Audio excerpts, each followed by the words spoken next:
Kozhikode തോട്ടുമുക്കത്ത് car നിയന്ത്രണം വിട്ട പുഴയിലേക്ക് മറിഞ്ഞു. പനമ്പിലാവ് പാലത്തിൽ നിന്നും ചെറുപുഴയിലേക്കാണ് കാർ മറിഞ്ഞത്.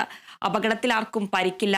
പാലത്തിന് കൈവരി ഇല്ലെന്ന് ചൂണ്ടിക്കാട്ടി നിരവധി തവണ നാട്ടുകാർ പരാതി നൽകിയിട്ടും നടപടി ഇല്ലെന്നാണ് പ്രദേശവാസികൾ പറയുന്നത്. സ്കൂൾ ബസ്സും കാര്യങ്ങളും എല്ലാ ബസ്സുകളും ലോറികള് നിത്യം കക്കാടംപൊയിൽ ടൂറിസ്റ്റ് കേന്ദ്രത്തിലോട്ട് പോകുന്ന വഴിയാണിത്. നിത്യേന ആയിരക്കണക്കിന് വാഹനങ്ങൾ യാത്ര ചെയ്യുന്ന പാലമാണിത്. ഒരുപാട് തവണ കംപ്ലൈന്റ് കൊടുത്തിട്ടും അവർ അവസാനം ഒരു കൈവരി വെക്കുകയാണ്. കൈവരി വെക്കുകയാണെന്ന് പറഞ്ഞാൽ ജസ്റ്റ് ഡ്രില്ല് ചെയ്ത് പിടിപ്പിച്ചൊരു കൈവരിയാണ്. ഒരു മഴക്കാലം വന്നപ്പോൾ ഒരു കൈവരി വെള്ളം കയറിയിട്ട് മറിഞ്ഞു പോയി. ആദ്യത്തെ മഴയ്ക്ക് തന്നെ ആ കൈവരി താഴെ പോയി. അത് താഴെ പോയിട്ട് 2 വർഷമായി. അത് ഇതുവരെ റീപ്ലേസ് ചെയ്യാൻ അധികൃതർ ഇതുവരെ ശ്രമിച്ചിട്ടില്ല എന്നുള്ളതാണ് ഒരു വാസ്തവം. ഇപ്പോൾ ഒരു കാറ് താഴെ പോയി, എപ്പോൾ പോയെന്ന് അറിയത്തില്ല. രാവിലെ സ്റ്റേഷനിൽ വിളിച്ചപ്പോൾ ആൾ സ്റ്റേഷൻ റിപ്പോർട്ട് ചെയ്തിട്ടുണ്ട് എന്ന് മാത്രമാണ് നമ്മളോട് പറയുന്നത്. ആർക്കാണ് ബന്ധു പരിക്ക് പറ്റി, ഇതിനകത്തിന് വേറെ ആളുണ്ടോ ഒന്നും നമുക്കറിയത്തില്ല.